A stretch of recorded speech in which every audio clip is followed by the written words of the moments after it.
Lofi Poli Sci here, coming in all nice and easy. Lo-fi like for you on this Friday. Michael Pickering here, gonna jump right into it as we all have things to do and places to be on this Good Friday. So let's go. An Africa heavy episode today because, well, why not? Mauritius, an island country east of Madagascar in the Indian Ocean.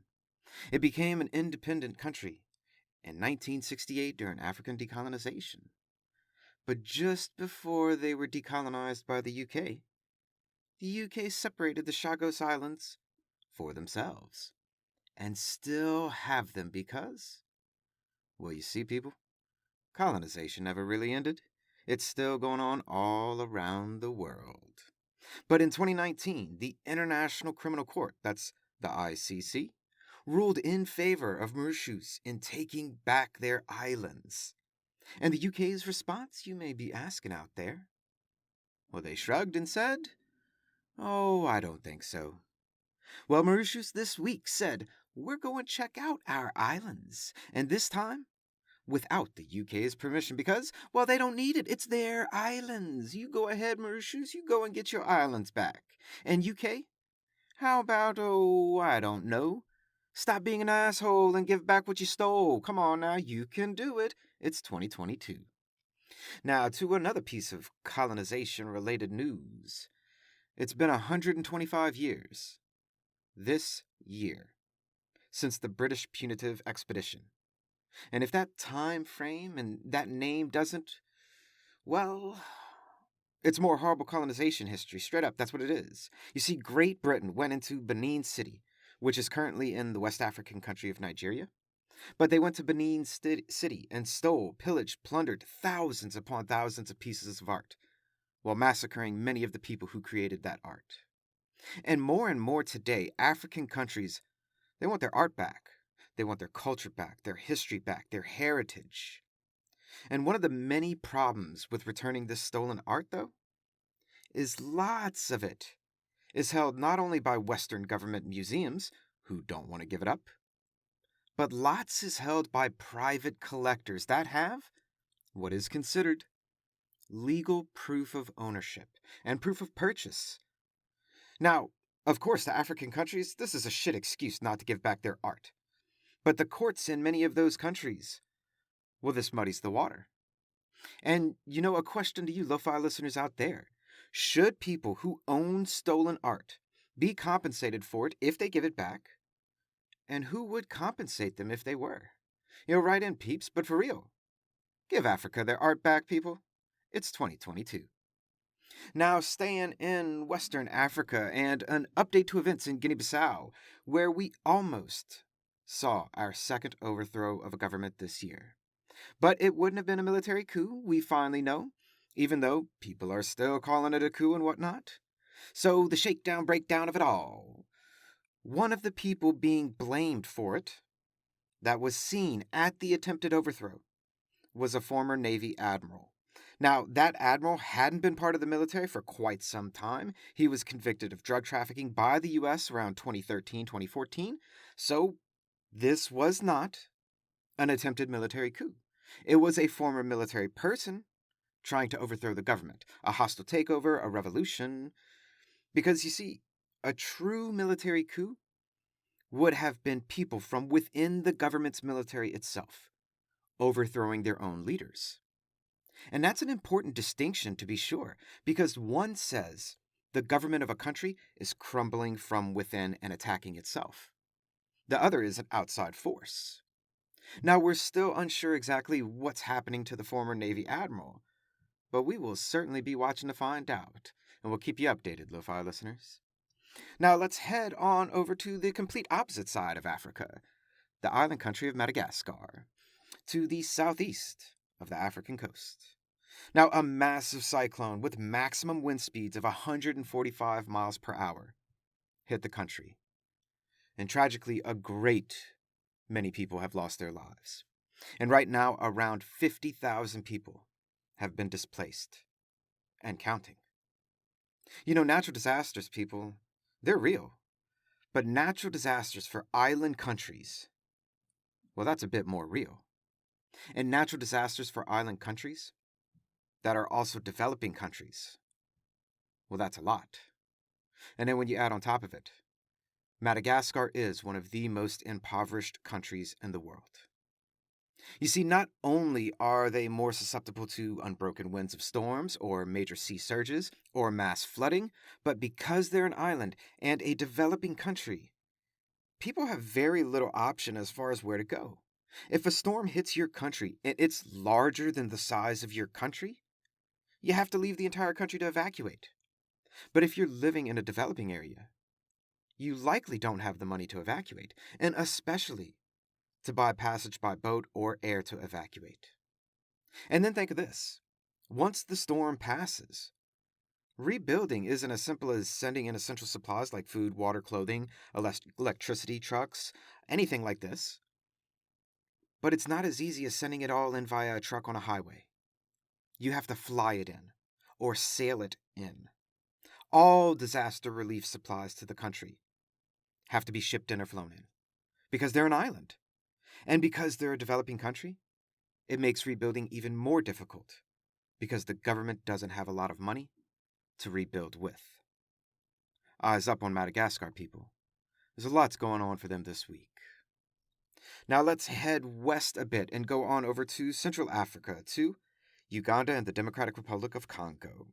The International Court of Justice, that's the ICJ, has just ruled this week that the country of Uganda has to pay the Democratic Republic of Congo $325 million in reparations for atrocities committed in the late 1990s.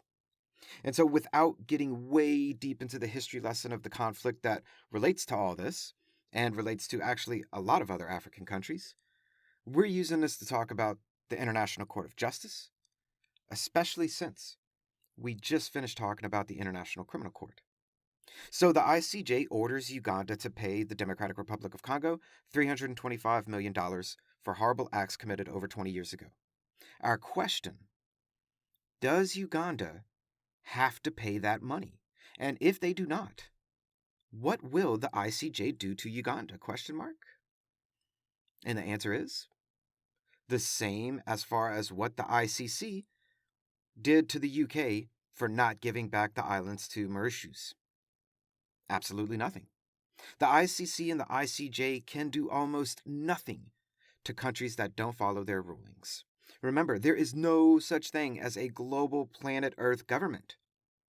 Now, that being said, some countries do voluntarily put themselves under the jurisdiction of these two courts, and war crimes and crimes against humanity trials, they take place at the international level because of that.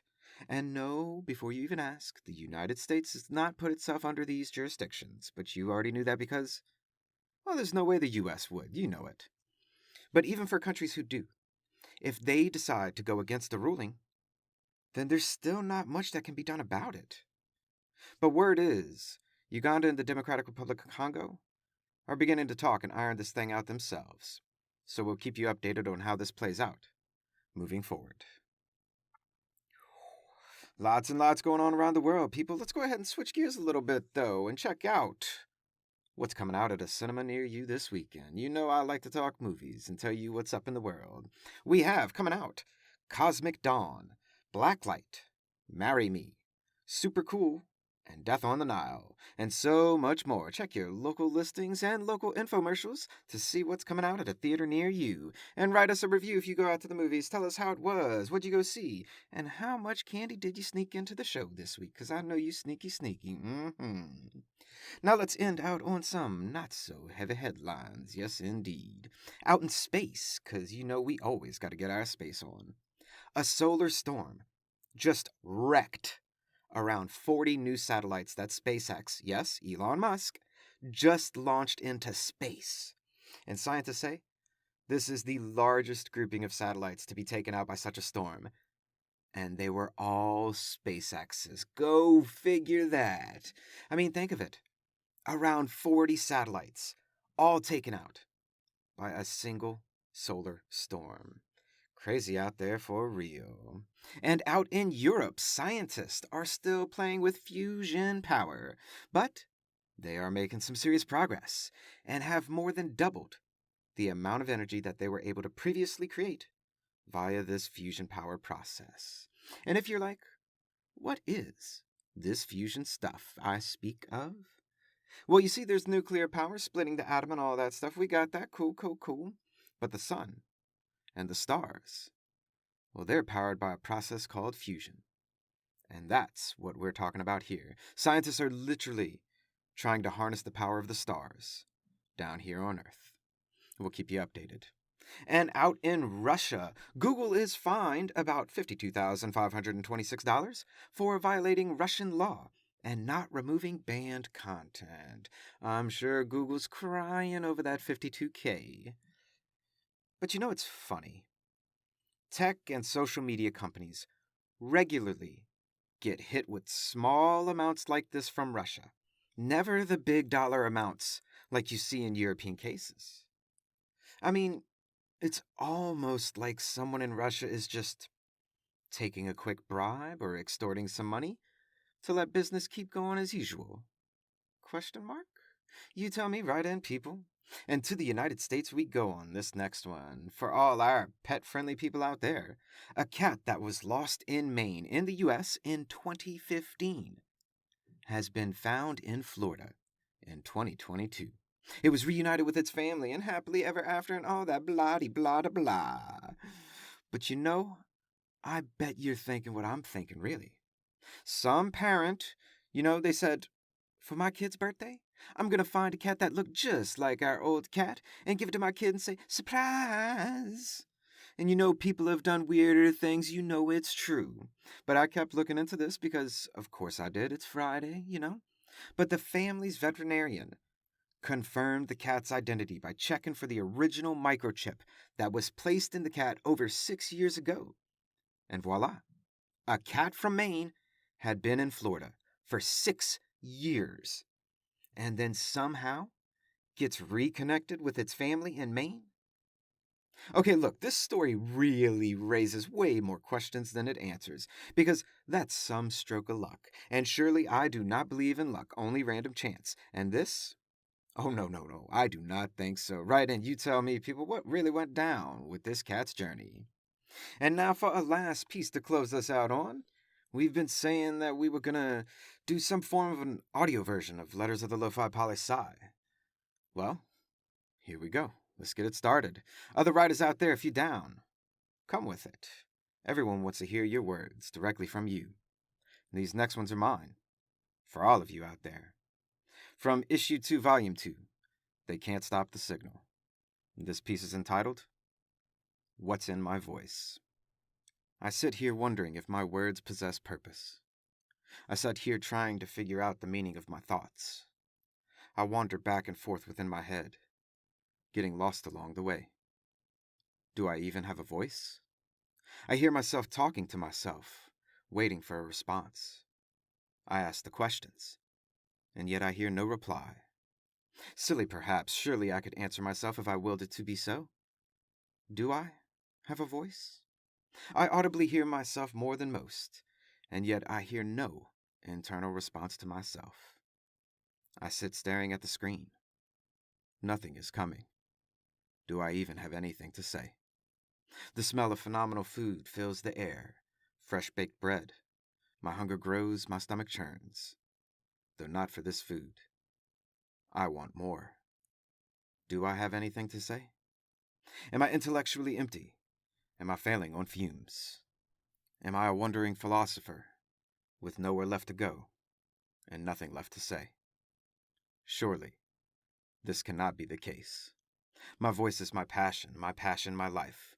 I live and breathe this air only to give it back to you, hoping one day you will steal the waves in the air and never give them back.